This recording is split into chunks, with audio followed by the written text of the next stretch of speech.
Hello students, जैसे कि आप सभी को पता है कि हम कौन सा टॉपिक कर रहे हैं, एग्जाम्प्टेड इनकम। तो आज के एग्जाम्प्टेड इनकम में मैं सिर्फ आज नहीं है तो मैं आपके एक वीडियो में आपसे डिस्कस करूँगी प्रोविडेंट फंड के बारे में। जैसे कि चलो नेक्स्ट करते हैं।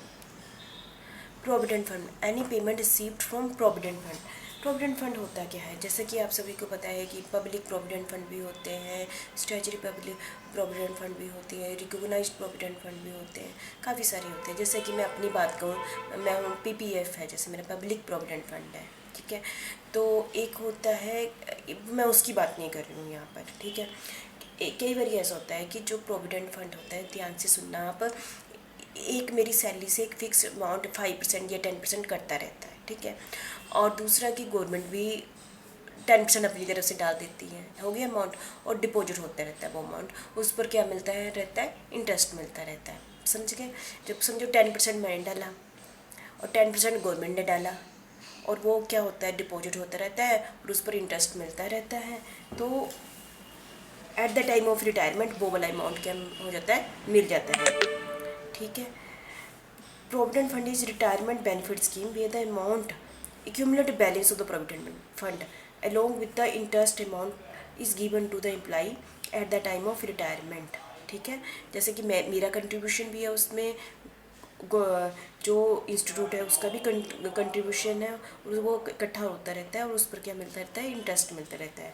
तो हमने इस पर ये डिस्कस करनी है, क्या उस पर क्या लगना है, रिटायरमेंट के टाइम ये पैसे मिलने हैं, क्या उस पर टैक्स लगना है कि नहीं लगना है। पहला है amount received from statutory provident fund. यदि किसी भी एम्प्लॉई को स्टैट्यूटरी प्रोविडेंट फंड मिलता है तो वो क्या है, फुली एग्जम्प्टेड है। जैसा कि आप स्क्रीन में देख रहे हैं, ये क्या है, फुली एग्जम्प्टेड है, ठीक है। दूसरा है amount received from recognised provident fund. Recognised provident fund मिलता है तो ये डिपेंड करता है, कुछ कंडीशनें होंगी तभी वो मिलेगा। वो तभी मिलेगा तो है ही ना, मतलब मेरे यहाँ पर कहने का मतलब है टैक्स से एग्जम्पशन तभी मिलेगी जब उस एम्प्लॉयर के यहाँ कंटिन्यूसली 5 साल काम किया हो, ठीक है। यदि वो 5 साल काम इसलिए नहीं कर पाया क्योंकि वहाँ हेल्थ इशू थे, ठीक, डिसकंटिन्यू, खुद ही एम्प्लॉयर ने अपना बिजनेस कंटिन्यू नहीं किया था 5 सालों के बीच बीच में बंद किया हुआ था, तो इस रीजन के कारण 5 साल नहीं हुए, तब यदि उसने 5 साल काम किया है तब उसको एग्जम्पशन मिल जाएगी, ठीक है। और इसी का ये थर्ड पार्ट है amount received from unrecognised provident fund. Unrecognised मतलब रिकॉग्नाइज नहीं हुई है, उस केस में हमें टैक्स की एग्जम्पशन मिलेगी।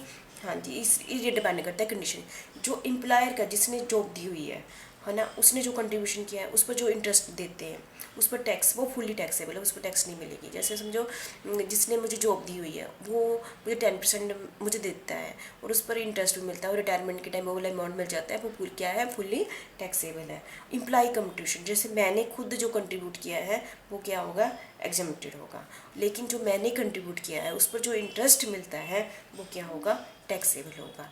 देख लिया आपने, 3 पॉइंट थे यहाँ पर, ठीक है, कि statutory provident fund, recognised provident fund और अनरिकॉग्नाइज्ड प्रोविडेंट फंड।